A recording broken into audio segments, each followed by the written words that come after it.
जय हिंद। मैं आप लोगों को अपनी तरफ से बहुत सारी सकारात्मक ऊर्जा भेजती हूँ ताकि आप अपनी जिंदगी की जो भी गुडविल से रिलेटेड मोटो आपने डिसाइड किए हैं वह आप उसको पहुंच पाए और अपनी जिंदगी को बेहतर बनाने के लिए दिन पर दिन काम करते रहें।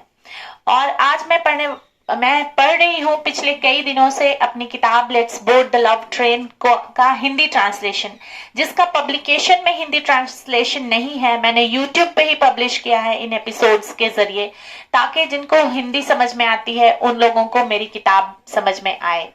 और आज शुरू होने वाला है नवा चैप्टर इस किताब का, जिसका नाम है डेजर्ट कैनोपी। इंग्लिश बुक में ये टाइटल है उस चैप्टर का, और इसको हिंदी में हम कहेंगे रेगिस्तान की तपती धूप में घना साया।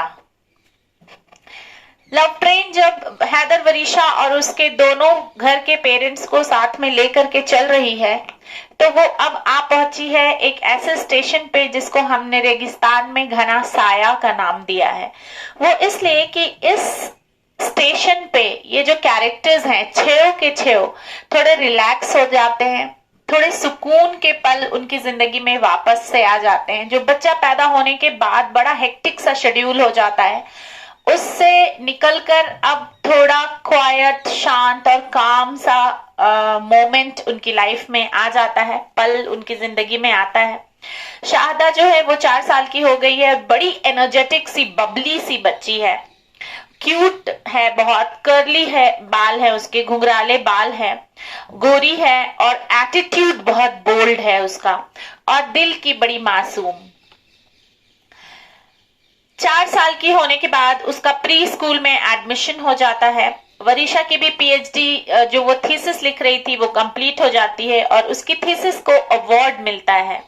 उसकी थीसिस का टॉपिक होता है nervous function of the nervous system, cognitive development, hormonal change and children's behaviour till the age of 18। 18 तक की एज के बच्चों को तो टीनेज कहा जाता है, लेकिन अब चूंकि वरीशा माँ के रोल में आ गई थी तो उसको 18 साल तक का बच्चा बच्चा ही लगता है। तो उसने अपनी थीसिस का ये नाम दिया था कि किस तरह से बच्चे की जिंदगी में नर्वस सिस्टम और कॉग्निटिव डेवलपमेंट का कोरिलेशन होता है, कैसे हार्मोनल चेंजेस बॉडी में आते रहते हैं और बच्चों के बिहेवियर पे इसका साल दर साल असर पड़ता है। ये उसकी थीसिस होती है। और ये जो उसकी थीसिस है उसने ओल्ड रिसर्च के जरिए नए बहुत सारे एस्पेक्ट्स को रिवील किया, सारे स्कॉलर्स के सामने भी और पेरेंट्स के सामने भी, जिसने एक बेंचमार्क सेट किया बच्चों की अपब्रिंगिंग में हेल्पफुल होने के लिए। और उसकी थीसिस ने 6th जनरेशन के बच्चों को पालने के लिए बहुत सारे फैक्ट्स सामने ला करके खड़ा कर दिए, जिससे माँ बाप को गाइडेंस मिल सकता है और माँ बाप अपने 6th जनरेशन के बच्चों को बहुत अच्छी तरह से पाल सकते हैं।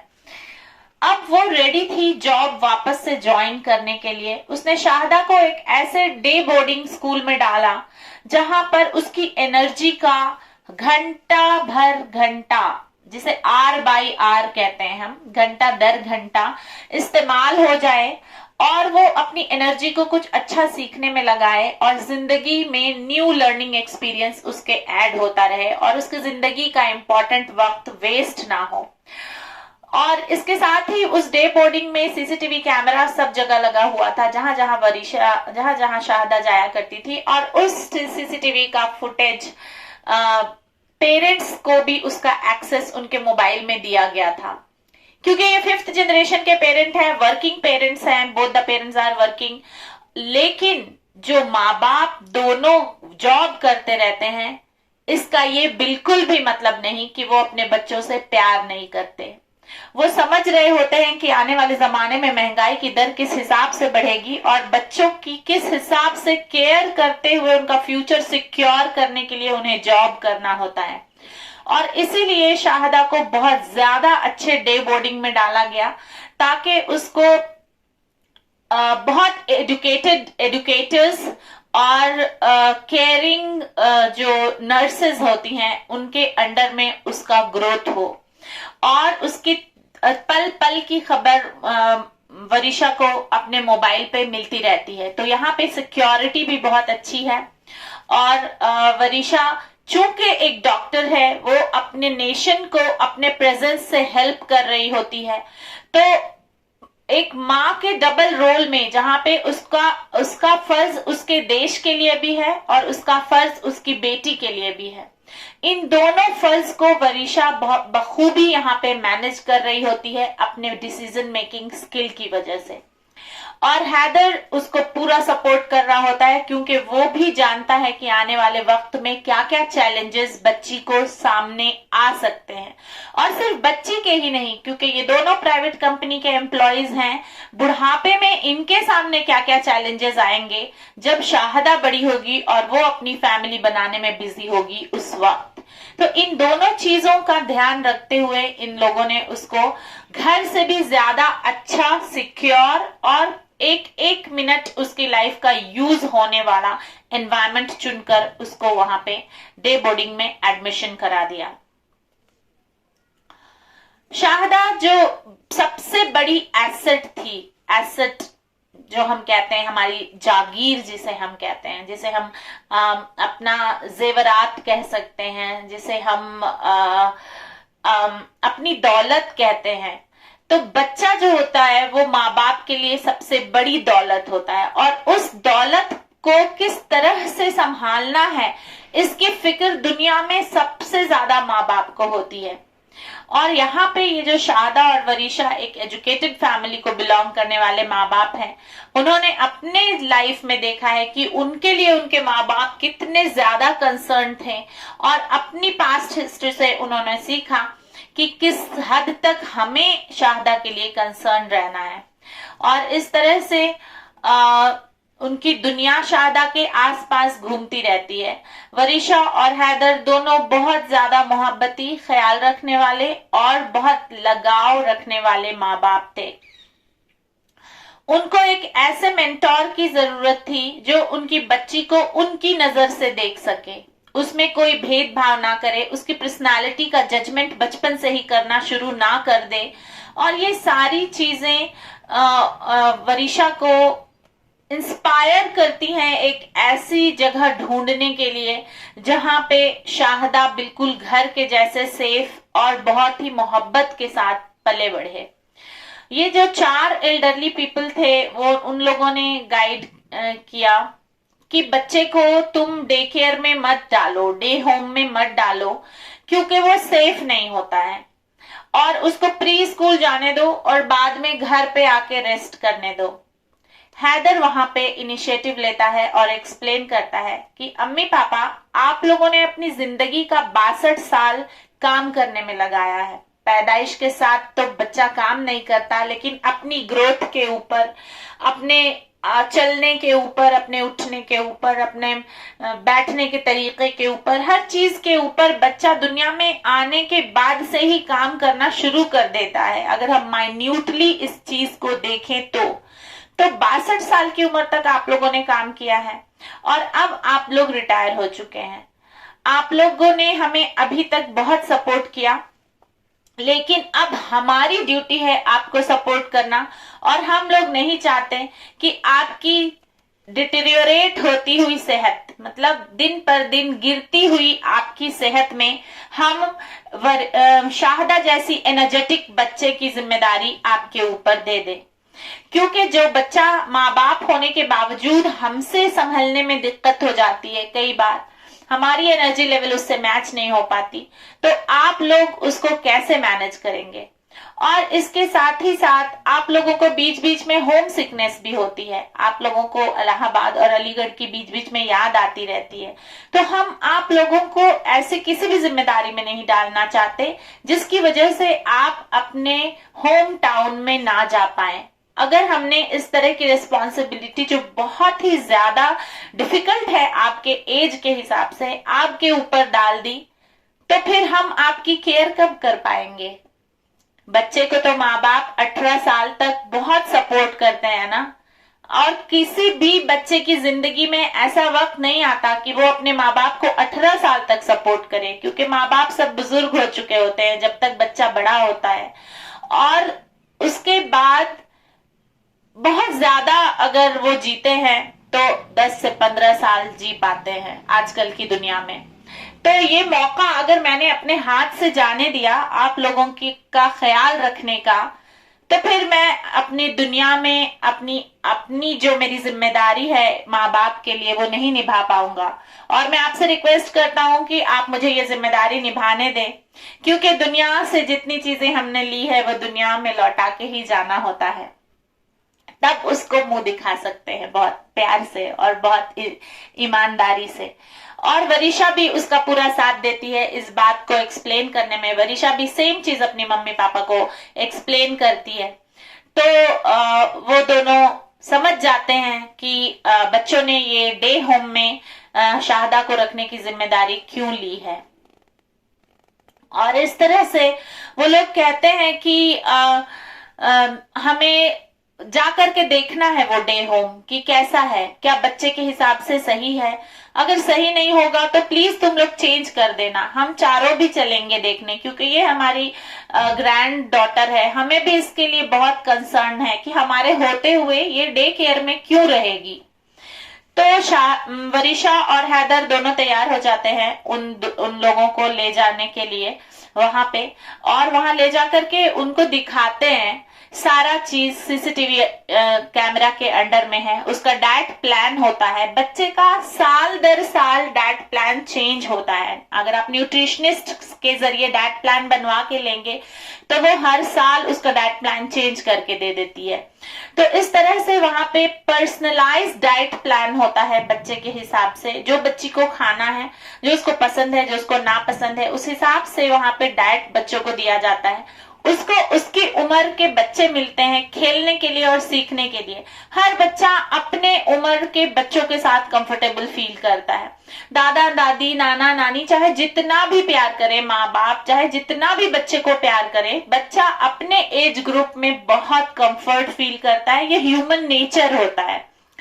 तो इस तरह से वो अपने उम्र के बच्चों के साथ कैसे रहना है, क्या कैसे बिहेव करना है, कहाँ पे क्या कहना है, कहाँ पे क्या नहीं कहना है, ये सब चीजें वो वहां पे सीखेगी। हम लोग उसको 6 बजे घर लेकर के आ जाएंगे और 6 से 8 का वक्त आप लोगों के लिए है। आप लोग पूरा 2 घंटे उसके साथ जो भी ग्रैंड पेरेंट्स की मोहब्बत आप शेयर करना चाहते हैं या जो चीजें आप उसको अच्छी सिखाना चाहते हैं अपनी तरफ से, तो आपके पास हर दिन 2 घंटे होंगे इसके लिए। तो आप फिक्र ना करें। और बीच बीच में जब आपका मन करे तो आप अपने घर जा सकते हैं, अपने दोस्तों से मिलने के लिए, अपने रिश्तेदारों को जिनको आप वहां छोड़कर आए हैं वहां आप आराम से जा करके रह सकते हैं और मिल सकते हैं। इस तरह से आप अपनी जिंदगी को एंजॉय करते रहेंगे और आपको बुरा भी नहीं लगेगा कि यहाँ पे आकर के आप एक कैद खाने जैसे हो गए हैं। ये बात वरीशा और हैदर बहुत अच्छी तरह से एक्सप्लेन करते हैं अपने माँ बाप को। वरीशा कहती है कि अम्मी पापा आप लोगों को पता है कि दादा दादी का प्यार बच्चे के लिए बहुत इम्पोर्टेंट होता है। ये बात हमें समझ में आती है। नाना नानी की मोहब्बत भी उतनी ही इम्पोर्टेंट होती है जितनी दादा दादी की। इस मोहब्बत को कोई रिप्लेस नहीं कर सकता, किसी का भी प्यार इसको कवर नहीं कर सकता। ना तो दादा दादी की मोहब्बत नाना नानी दे सकते हैं और ना ही नाना नानी की मोहब्बत दादा दादी दे सकते हैं। ये बिल्कुल अलग अलग इम्पोर्टेंस रखते हैं बच्चे की जिंदगी में और ये सिखाते हैं बच्चे को कि वो कितना इम्पोर्टेंट है दुनिया में जब उसके दोनों खानदान के ग्रैंड पेरेंट्स उसको प्यार करते हैं। और इस तरह से हम शाहदा से उसका ये हक नहीं छीनना चाहते, लेकिन आपके ऊपर ज्यादती भी नहीं करना चाहते। इसलिए उसको हम उस डे होम में रख रहे हैं जहां पे एक नए एनवायरनमेंट में उसका सोशल, कॉग्निटिव और इमोशनल स्किल का डेवलपमेंट होगा। वो अगर आप लोगों के साथ ही हमेशा रह गई तो वो अपने उम्र के बच्चों से बिहेव कैसे करना है, उनके साथ कैसे रिस्पॉन्ड करना है, कौन से सिचुएशन में क्या बिहेव करना है, वो नहीं सीख पाएगी। वो भी उसके लिए सही नहीं है, क्योंकि उसको रहना तो अपने ही उम्र के बच्चों के साथ है। स्कूल में भी उसको उन्हीं के साथ 6 से 8 घंटे रहना है, कॉलेज में जाएगी तो भी उनको उन्हीं के साथ रहना है, आगे बढ़ के जब उसकी शादी होगी तो भी उसी के एज ग्रुप या थोड़ा सा उम्र में बड़े लड़के से उसकी शादी होगी। तो उसको हर तरह की स्किल सीखना जरूरी है, इसलिए हम लोगों ने उसको डे होम में डाला है और आप लोगों की केयर करनी भी हमारी जिम्मेदारी है, इसलिए इसको बैलेंस करने के लिए ये डिसीजन हमने लिया है। सारे बड़े पेरेंट्स इन बातों को सुनकर बहुत संजीदगी से लेते हैं और समझते हैं कि बात सही कही जा रही है। यहाँ पे शाहदा की सेफ्टी और अच्छी उसकी परवरिश और उसका जो कंपनी है, सोहबत जिसे कहते हैं, वो अच्छी है तो फिर उनको भी कोई प्रॉब्लम नहीं है। और वो दुनिया की ये जो ब्रूटल रियलिटी है आज, बहुत कड़वी सच्चाई जिसे कहते हैं, जो टीवी शोज में दिखाई जाती हैं, जो बच्चा बहुत सारी स्किल नहीं सीखने की वजह से फेस कर रहा है आजकल, जब वो घर के नेस्ट से बाहर निकलता है चीजें बिना सीखे हुए, तो किस तरह से बच्चों के साथ क्या क्या ज्यादतियां हो रही हैं, इस चीज से वो लोग भी अवेयर थे और वो लोग खुश थे कि अगर शाहदा ऐसी जगह पे बड़ी हो रही है जहां पे उसको ये सारी चीजें सिखाई जा रही हैं, तो कल को उसे दुनिया में अकेले खड़े होना है कॉन्फिडेंस के साथ, तो उसके कॉन्फिडेंस बिल्डअप के लिए ये बहुत जरूरी है कि वो इस तरह की जगह पे भी रहे। और वरीशा और हैदर इंश्योर करते हैं शाहदा की सेफ्टी का जो फिक्र था दादा दादी और नाना नानी के दिल में, कि आप लोग इसकी बिल्कुल फिक्र ना करें। हम उनसे रिक्वेस्ट करके कभी कभी वो मोबाइल का फुटेज आप लोगों के मोबाइल में भी अलाउ करवा देंगे, ताकि आप खुद देखें कि वो कितनी सेफ है वहां पे और वो क्या क्या चीजें सीख रही है। इस तरह से वरीशा बताती है कि अब मुझे जॉब भी करनी है, क्योंकि मुझे जॉब का एक्सपीरियंस लेना है, आगे चल के मुझे इंडिपेंडेंट प्रैक्टिशनर बनना है, अपना खुद का न्यूरोलॉजी क्लिनिक मुझे खोलना है घर के आसपास 5 साल के अंदर, और इसके लिए मुझे 5 साल का एक्सपीरियंस अच्छे हॉस्पिटल का लेना बहुत जरूरी है। तब तक हमें अब उसी एरिया में एक फ्लैट अपना खुद का खरीदना है और एक दुकान भी खरीदनी है जहां पे मैं अपना क्लिनिक खोल सकूं, ताकि जब हैदर जॉब में बहुत बिजी हो जाएगा तो आप लोगों के बुढ़ापे में मैं आप लोगों का ख्याल रख पाऊं, मॉनिटर कर पाऊं। अगर मैं क्लिनिक जाऊं उतने देर मैं किसी हेल्पर को घर पे आप लोगों के लिए लगा करके जाऊं, ताकि आप लोगों की जो ड्यूटी होती है बच्चों की माँ बाप के लिए वो भी निभा पाऊं मैं। और इस तरह से आजकल के जो शादीशुदा जोड़े हैं उनकी लाइफ की जिम्मेदारियां आप लोगों के वक्त से बहुत अलग हो चुकी हैं। इस बात को मैं आपको इस तरह से एक्सप्लेन करती हूँ कि जॉब भी मैनेज करना है हमें अकेले, बच्चे को भी मैनेज करना है, हमारे सारे खर्चे हमें मैनेज करना है। आजकल पुराने जमाने के जैसा सिस्टम नहीं है कि खानदानी घर है, खानदान दर खानदान लोगों को मिलता जा रहा है। यहाँ पे रहना, यहाँ पे खाना, यहाँ पे हर चीज की सर्वाइवल की जिम्मेदारी हमारे ऊपर है, क्योंकि हम लोग इस शहर को बिलोंग नहीं करते। हमारा खानदानी घर अलीगढ़ और इलाहाबाद में है, यहाँ पे हमारा कुछ नहीं है, तो हमें यहाँ पे अपनी सारी लिविंग सर्वाइवल की जो भी चीजें हैं वो हमें खुद अरेंज करनी है। और इस तरह से ये सारी जिम्मेदारियों के साथ साथ हमें बच्चे की जिम्मेदारी और आप लोगों की जिम्मेदारी भी उठानी है। और इतनी जिम्मेदारियों को उठाने के लिए हमारा दिल दिमाग सब सेहतमंद रहना चाहिए। तो किसी भी तरह की बुरी सोच अगर आपके दिमाग में आ रही है तो उसको तुरंत हमसे बता दें, ताकि हम उसको वहां से क्लीन कर दे बातें करके, क्योंकि बात करना ही एक जरिया होता है खराब सोच को दिमाग से साफ करने का। ये सारी बातें सुनकर रदिया थोड़ी इमोशनल हो जाती हैं और कहती हैं कि हमने जिंदगी भर काम किया ये सोच करके कि जब हम बूढ़े होंगे तो हमारी सेविंग इतनी होगी कि हम अपने बच्चों के लिए काम आ पाएंगे, लेकिन अब महंगाई बहुत ज्यादा बढ़ गई है और अपनी पोती को इस तरह से बाहर जाकर के रहते हुए देख करके मुझे बहुत तकलीफ हो रही है, उसे प्लीज घर पे ही रख दो, हम लोग और किसी को हेल्पर को लगा दो, हम सब कुछ देख लेंगे। ये सारी बातें सुन करके वरीशा फिर से उनके पास जाती है और उनको समझाती है कि मैं समझ सकती हूँ कि आपके जमाने से अभी के जमाने का बदलाव एक्सेप्ट करना इतना आसान नहीं होगा आपके लिए, लेकिन आप इस बात पे पूरा यकीन जानिए कि जितना भी वक्त वो वहां पे बिताएगी वो अपने उम्र के बच्चों से बहुत सारी चीजें सीखेगी और धीरे धीरे आप इस बात को समझने लगेंगी। जब आपको फुटेज मिलने लगेगी मोबाइल में, तब आपको समझ में आएगा कि आपकी जनरेशन से, मेरी जनरेशन से शाहदा की जनरेशन बिल्कुल अलग है और उनकी अपब्रिंगिंग में चेंजेस आएंगे ही। हम चाहे ना चाहे, हमें अच्छा लगे हमें नहीं लगे, वो चेंजेस आएंगे ही। और इन सारे चेंज में अपनी बच्ची को बहुत कॉन्फिडेंस के साथ बड़ा होते देखने के लिए, उसके सोशल स्किल डेवलपमेंट के लिए, उसके अंदर टीम वर्क सीखने के लिए, एक केयरिंग इंसान उसको बनाने के लिए, लोगों से चीजें शेयर करने की आदत डेवलप करने के लिए उसके आसपास उसके उम्र के बच्चे होना बहुत जरूरी है। वहां पे वो बहुत सारी लोगों से मिलेगी, सिर्फ अपने उम्र के बच्चों से ही नहीं, अपने हेल्पर्स से मिलेगी, टीचर्स से मिलेगी, केयर टेकर से मिलेगी और दूसरे बच्चों के पेरेंट्स से भी उसका इंटरेक्शन कभी कभी हुआ करेगा, जो सब कुछ मिला करके उसको एक छोटी सी दुनिया में कैसे बिहेव करना है उसका तरीका सिखा देंगी उस डे होम में। और फिर ये एक्सप्लेन करने के बाद हैदर बोलता है कि अम्मी, वो बहुत सारे लोगों से आने वाले जमाने में उसको बात करनी होगी क्योंकि जमाना बहुत बदल चुका होगा। अभी का जमाना जो आप देख रहे हैं, आज से 20 साल बाद जमाना बहुत बदला हुआ होगा और उसके चैलेंजेस अलग होंगे। उन चैलेंजेस को फेस करने के लिए शाहदा के अंदर वो सारी स्किल डेवलप होना बहुत जरूरी है, जिसके लिए हमने उसको डे होम में रखा है।